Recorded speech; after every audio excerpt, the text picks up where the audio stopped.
तो विराम चिन्ह हो गया था, है ना? कितने विराम चिन्ह होते हैं? 20। और ये हमारा लेक्चर 4 है। आज जो बीच में एक छूट गया था, स्वरों के प्रकार बताना छूट गया था, तो उसको हम देखते हैं अभी। लेटेस्ट जो बुक है, उसका जो लेटेस्ट वर्जन है ना, उसके अनुसार।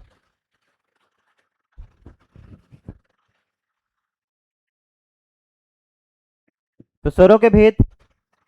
अब देखो, मैं क्या बताया था कि स्वरों में कौन कौन से भेद होते हैं। पहले इसके जो पहले पढ़ाया था, क्या बताया था? बताओ तो। स्वर बोला हूं, स्वर।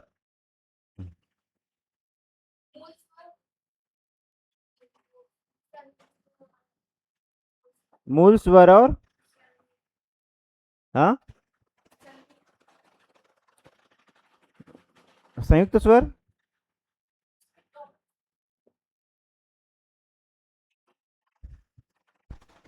ठीक है, ये दो बताया था। मूल स्वर में क्या?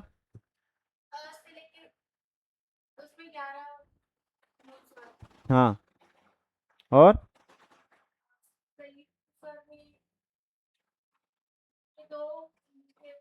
हाँ, दीर्घ और संधि। दीर्घ में हाँ, ई प्लस ई मिलके बड़ा ई बनाते हैं वो। संधि जब होगा जब दो भिन्न स्वर आएंगे, ठीक है, वो होगा। तो यहाँ पे ये जो प्रकार थे ये हमने देखे थे। उसके बाद अभी जो नेक्स्ट प्रकार होगा वो हम देखेंगे, ठीक है।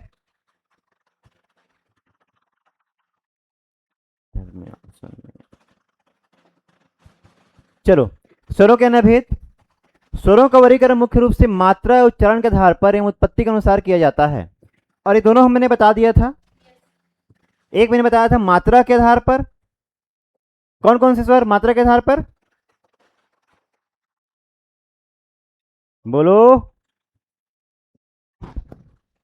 कौन कौन से स्वर मात्रा के आधार पे? पहला है ह्रस्व या लघु। दूसरा है दीर्घ या गुरु।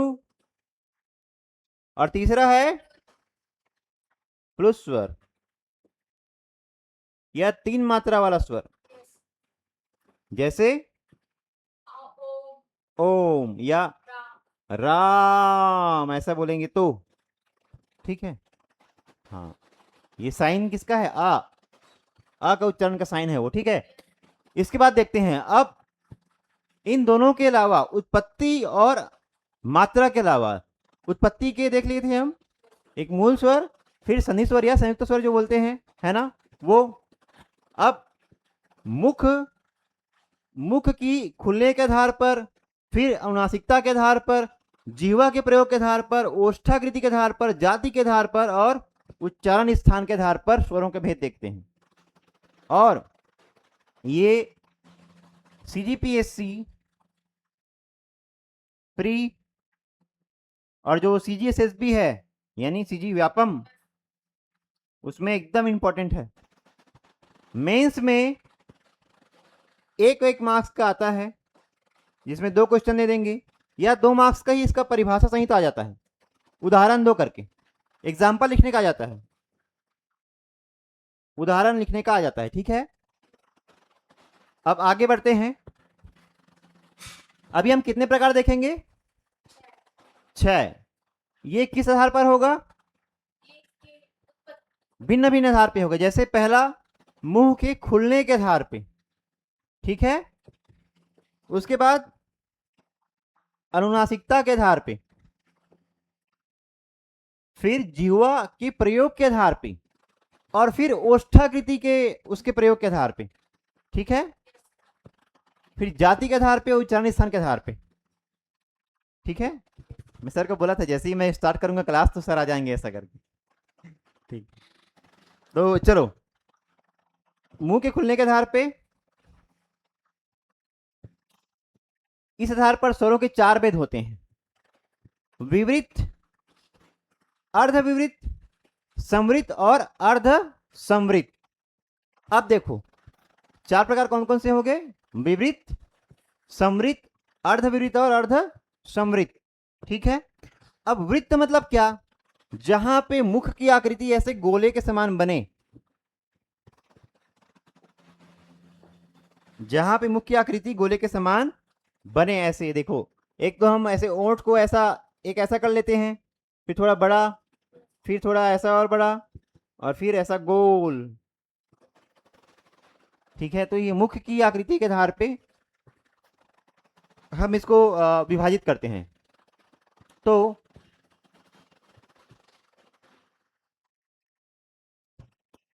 विवृत या ओपन स्वर, जिस स्वर के उच्चारण में मुंह सबसे अधिक लगभग पूरा खुलता है, बिल्कुल आप मुंह को पूरा खोल दिए, तो यहां पे क्या होगा? विवृत स्वर कहलाएंगे। मुख लगभग पूरा खुलता है। ठीक है, अगर आप पान पराग खाते हैं या पान मसाला खाते हैं तो मुख पूरा नहीं खुल पाएगा, तो वैसे में वो विवृत स्वर नहीं बोल पाएंगे। ठीक है, तो जैसे एग्जांपल में इसमें क्या है, आ,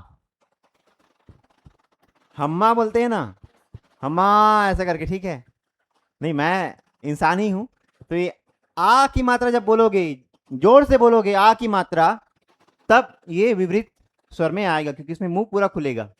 फिर समृत मतलब क्लोज, जिन स्वरों के उच्चारण में मुंह सबसे कम खुलता है, सबसे कम, अर्थात लगभग बंद सा रहता है, वो समृत स्वर कहलाता है। जैसे ई, अब ई बोलोगे, उच्चारण करोगे ई, ई फिर ई, इसमें मुख जो है पूरा खुलता नहीं है, ऊ। ठीक है, हाँ, जबकि आ बोलोगे तो पूरा खोलना पड़ता है मुंह को। ठीक है,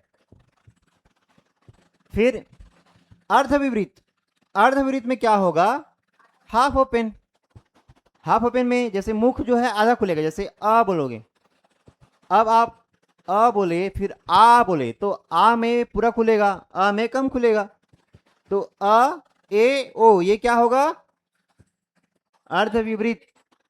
व्यापम में या सीजीएसएसबी में या सीजीपीएससी में याद रखना, वो 4 ऑप्शन देगा और पूछेगा इनमें से अर्धविवृत स्वर कौन से हैं, तो याद रहना चाहिए कि केवल आ विवृत है, ई उ समृत है, आ ए ओ क्या है? अर्धविवृत है। फिर आगे देखते हैं।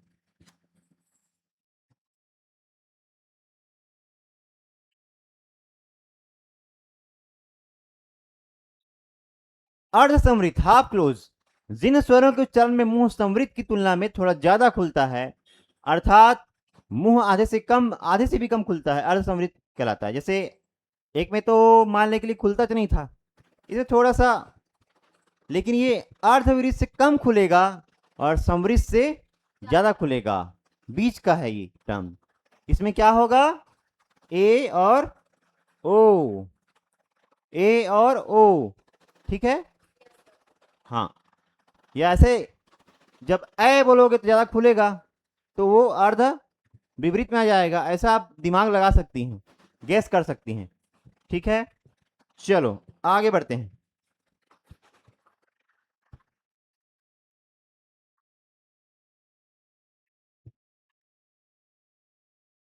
अब अनुनासिकता के आधार पे भेद देखते हैं।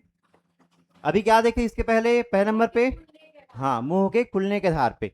अभी जो देखेंगे क्या, अनुनासिकता के आधार पर, स्वरों के उच्चारण में हवा के मुंह व नाक से निकलने के आधार पर स्वरों के 2 भेद हैं, एक निर्नुनासिक स्वर और दूसरा अनुनासिक स्वर। अब निर्नुनासिक, इसमें क्या होगा? हवा केवल किससे, मुंह से निकलेगी, नाक का प्रयोग यहां पे नहीं होगा। जैसे आ ई उ ए ओ औ। ठीक है, इसके बाद आगे अनुनासिक,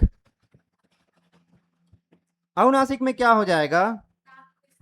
हाँ, जिन स्वरों का उच्चारण मुख के साथ नासिका से भी होता है, अर्थात जिन स्वरों के उच्चारण में हवा मुंह से तो निकलती है, नाक से भी निकलती है, तो वे क्या है? अनुनासिक स्वर। जैसे चंद्र बिंदु वाले स्वर, इसको क्या लिखते हैं? शिव रेखा के ऊपर लिखते हैं। शिव रेखा क्या है? ये जो शिव रेखा है, ये जो ऐसे, ये क्या है? कौन सा वाला? ये वाला, ठीक है, ट्रियो रेखा। अब इसमें क्या आएगा? जैसे आ, फिर आ, अब इसके आगे पढ़ते चले जाओ, तो जहां पे चंद्र बिंदु या फिर ऐसा मस्ते वाला या फिर ये अनुस्वार वाला जो भाव आएगा, वहां पे क्या रहेगा? अनुनासिक रहेगा, ठीक है।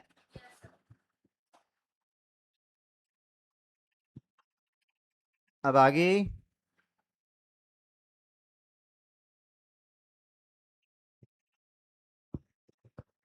हाँ, अब दुविधा, जैसे इसको अगर ई पे चंद्र बिंदु लगाए तो कैसे आप इसको उच्चारण करेंगे और लिखेंगे कैसे? तो देखो यहाँ पे अगर ई पे चंद्र बिंदु लगे तब भी हम केवल एक बिंदु का प्रयोग करेंगे, इसको ध्यान रखना। हाँ, जैसे जहां पे मात्रा बड़ी हो और चंद्र बिंदु लगाना हो तब हम सिंपल एक बिंदु लगा देंगे, लेकिन जहां पे मात्रा शिरोरेखा के ऊपर नहीं हो वहां पे क्या लगाएंगे? ये ऐसे, ठीक है। जिह्वा के प्रयोग के आधार पर, अब तीसरा देखते हैं, जिह्वा के प्रयोग के आधार पर क्या होगा? स्वरों के उच्चारण में जिह्वा की सक्रियता के आधार पर स्वरों के तीन भेद हैं, एक अग्रस्वर, फिर पश्च स्वर और एक मध्य स्वर, ठीक है। अब यहां पे दिखा अग्रस्वर, जिन स्वरों के उच्चारण में जीभ का आगे का भाग ऊपर नीचे होता है, ये पूरा जीभ है, तो जहां पे ये आगे का भाग ऊपर नीचे होगा तो उसको अग्रस्वर कहेंगे, क्योंकि उसका उच्चारण वहां से हो रहा है, अग्रभाग से। इसमें क्या क्या आएंगे? ई ए, ठीक है। आगे मध्य स्वर कौन सा है? हाँ, जब जीभ का मध्य का भाग थोड़ा सा ऊपर उठता है तो उसे क्या कहते हैं? मध्य स्वर।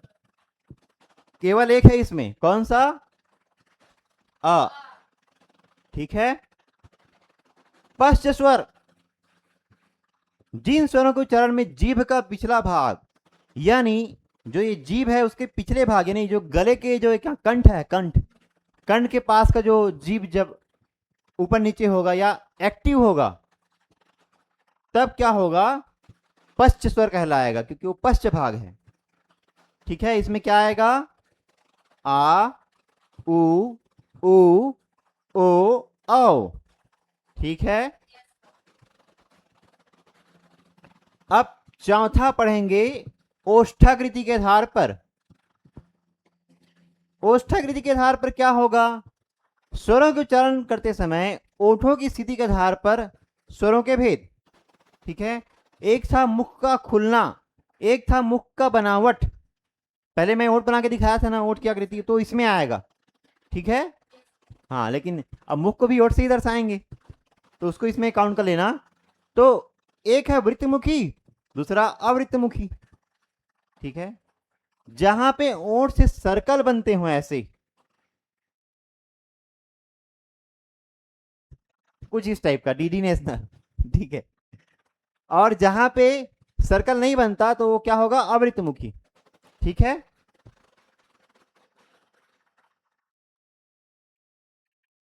तो देखो, वे स्वर जिनका उच्चारण करते समय ओष्ठ गोल हो जाते हैं वो क्या होगा? अर्थात वृत्त जैसी आकृति ग्रहण कर लेते हैं, वृत्तमुखी स्वर कह जाते हैं। ऊ, जैसे अगर बोलोगे यहाँ पे ऊ करके तो ओठ की आकृति क्या होगी? गोल होती है ना। तो यहाँ पे ऊ ओ औ, अवृत्तमुखी स्वर में जहां पे ओष्ठ गोलाकार ना होकर किसी अन्य आकार में शिफ्ट हो जाता है या वैसा आकृति बनता है, तो आ ई और ए, ठीक है। आगे बढ़े।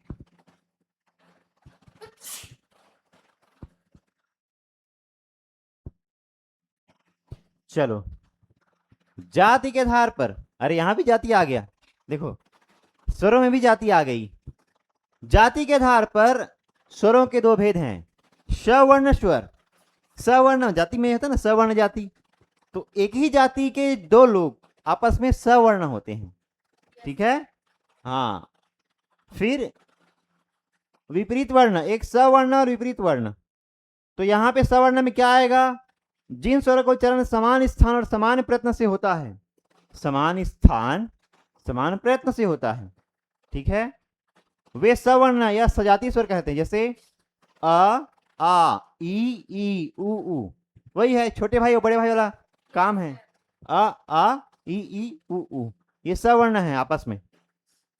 ये इसका सवर्ण है, ये इसका सवर्ण है, और उ का सवर्ण है।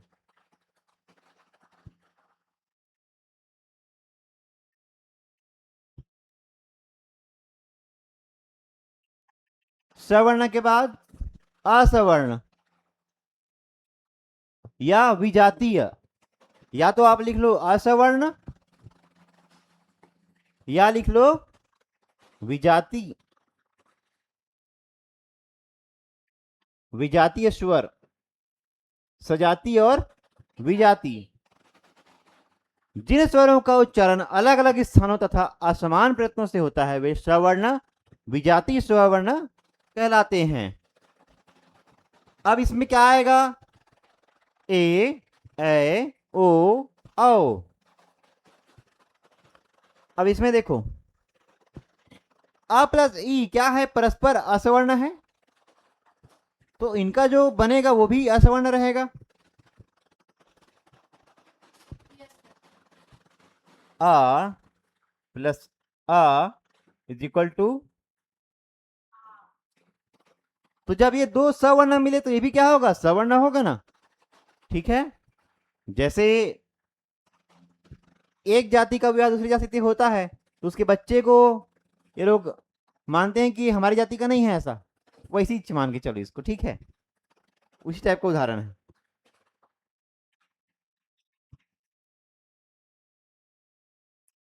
अब जहां पे अ और ई मिले, देखो ये और ये एक ही जाति के हैं क्या? असवर्ण हो गए, तो इसका जो बना ए, ये भी क्या होगा? असवर्ण, ठीक है। वैसे ही ए और ओ और औ। आगे बढ़ते हैं।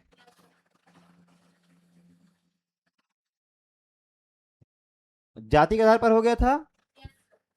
अब देखते हैं उच्चारण के स्थान आधार पर।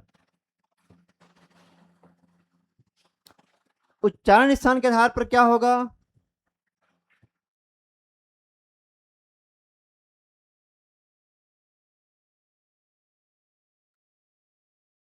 वाह, कभी कभी बोर्ड भी काम नहीं करता।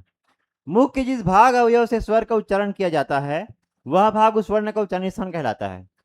जिस भाग से, अब हम पार्ट्स पे आ जाएंगे, भाग, जैसे कंठ, मूर्धा, तालु, दंत, जिह्वा या ओष्ठ, वही जो व्यंजन में आपको पढ़ाया था सेम यहां पर पढ़ाएंगे, ठीक है। अब देखो यहाँ पे कंठ में क्या आएगा? जिनका उच्चारण कंठ से हो, जैसे आ या आ, इसको दबा दोगे तो ठीक है ऐसा। तो ये अ और आ इसमें आएंगे। फिर तालव्य, जहां पे तालु से उच्चारण हो वो क्या होगा? तालव्य, जिसमें ई और ई शामिल होंगे। आप देखो यहाँ पे नोट नोट किए हैं वही जो बताया था। तालु मुंह के अंदर का वह ऊपरी भाग है जो ऊपर वाले दांतों की पंक्ति और गले के कौवे तक विस्तृत रहता है, ठीक है। तो मूर्धा क्या है?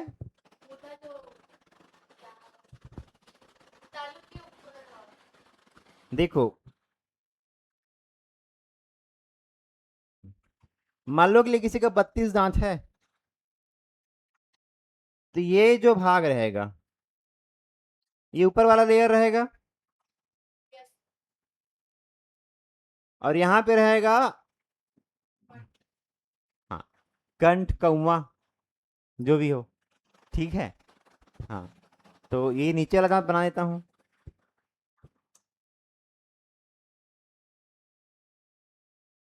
ठीक है। तो ये यहाँ वाला जो पार्ट है वो क्या है? तालु। और इधर वाला पार्ट क्या कहलाएगा? तालु, ठीक। और ये है कंठ।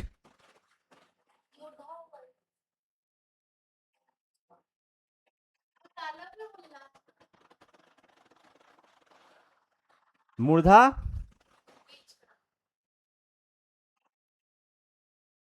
ठीक। हाँ, उल्टा हो जाएगा तो सुधार लेना, ठीक है, कभी कभी हो जाता है, बुक में एक बार देख लेना। लेकिन अभी ऐसा मान के चलो, तालु मुंह के अंदर का ऊपरी भाग है जो ऊपर वाले दांतों की पंक्ति और गले के कौवे तक विस्तृत रहता है, तो वही है, लेकिन बीच में मूर्धा आ जाता है, ठीक है। यहाँ पे भी तालु, यहाँ पे भी तालु, बीच में मूर्धा, ठीक है। ओष्ठ स्वर, जिन स्वरों के उच्चारण में ध्वनि ओठ से आती हुई प्रतीत होती है वे ओष्ठ है। ओठ, ऊ, जब तक मुंह को ऐसा बनाओगे नहीं तब तक वो, जैसे पाइप आप डालोगे, स्ट्रॉ डाल के कुछ जूस पियोगे तो ऊ, ठीक है, ये ठीक, यहां तक समझ में आया। आगे मूर्धन्य स्वर, अभी हम किसके अंदर में पढ़ रहे हैं इसको, सब चीज को, हाँ, उच्चारण स्थान के आधार पे, ठीक है। जिस स्वर का उच्चारण मूर्धा से हो वो क्या है, री। अब देखो जब री बोलोगे तो जीभ ऊपर टच करता है हल्का सा, तो वही है मूर्धा, ठीक है। तालु के ऊपर मूर्धा। कंठ तालव्य, जिस स्वर का उच्चारण स्थान कंठ और तालु से हो, मतलब दोनों के मेल से हो, वहां पे ए, क्यों, क्योंकि आ कौन सा है और ई कौन सा है, ई आ कौन सा है, कंठ, और ई तालु, तो दोनों को जोड़ देंगे तो कंठ तालव्य हो जाता है। समझ में आया। हाँ, कंठ ओष्ठ है स्वर, जिस स्वर का उच्चारण कंठ और ओष्ठ दोनों के संयोग से हो, ओ और ओ, क्योंकि यहाँ पे क्या है बताओ, आ प्लस उ, अब आ कहां से, कंठ से, और उ कहां से, ओष्ठ से, इसे दोनों को मिला दिए तो कंठोष्ठ, ठीक है।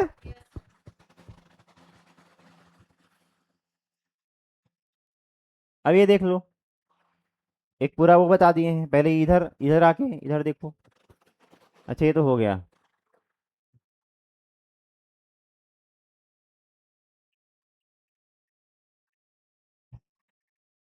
हिंदी में स्वरों की संख्या कितनी है,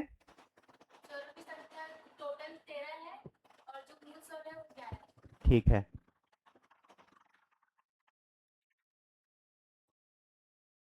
अब यहां पे देखो एक तालिका दी हुई है, ठीक है। रिवीजन, क्विक रिवीजन, स्वर, मुंह का खुलना, जीवा का प्रयोग, उच्चारण तथा काल। उच्चारण काल, काल मतलब समय, कितना समय लगा, टाइम कितना लगा, अवधि कितनी लगी, उसके बेस पे बात कर रहे हैं, ठीक है। उच्चारण में जैसे अ क्या है, अर्धविवृत, मध्य स्वर है और हर्ष स्वर है। आ विवृत भी है, पश्च भी है, दीर्घ भी है। ई समृद्ध भी है, अग्र भी है, ह्रस्व भी है। ई जो है ये समृद्ध है, अग्र है और दीर्घ भी है, और हाँ वो तो अलग है। फिर उ जो है समृद्ध भी है, पश्च भी है और ह्रस्व भी है। इसी प्रकार आगे ये मैं पीडीएफ सर का आता हूँ, मतलब इसको एक बार देखना बस तो है, रीजन एक रीजन का वो है, ठीक है। हाँ, समझ में आ गया। अब इन चारों को देखो भाई, डाउट कहाँ पे होगा, ये देखो, वाह, ये देखो, ध्यान से देखो, यहाँ पे पूरा क्या है, संयुक्त, यहाँ पे पूरा क्या है, जब एक एक आएगा तो छोटे को लेना समृद्ध, बड़े को लेना विवरित, अर्ध विवरित, अर्ध समृद्ध, उसके बाद छोटा क्या हो जाएगा, अर्ध समृद्ध, बड़ा हो जाएगा अर्ध विपरीत, एकदम आसान, ठीक है। उसके बाद दोनों ए रहेगा अग्र, दोनों ओ रहेगा पश्च, और फिर संयुक्त स्वर तो है ही, ठीक है। अब आगे ये इंपॉर्टेंट नहीं है, अब इसमें देखो संस्कृत भाषा में स्वरों की संख्या कितनी है, 13, क्योंकि संस्कृत में री यानी बड़े री, ये री ऐसा, और लरी की गिनती स्वरों में होती है, इसको भी स्वर मानते हैं वो लोग। ठीक है, इनको हटा देते हैं वो लोग, ये हट गया ना जी।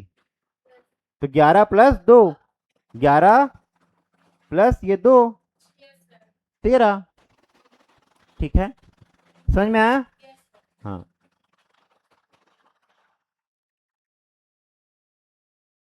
अब यहाँ पे देखो, किसको नेक्स्ट क्लास में देखें? वर्ण विच्छेद। चलो इसको अगले क्लास में कर देंगे, ठीक है। आज के लिए इतना ही, और इसको रिवाइज करके आना, ठीक है। और आप लोग भी जो यूट्यूब में देख रहे हैं, ठीक है। चलो फिर आज के लिए इतना ही, आगे बायो की क्लास होगी।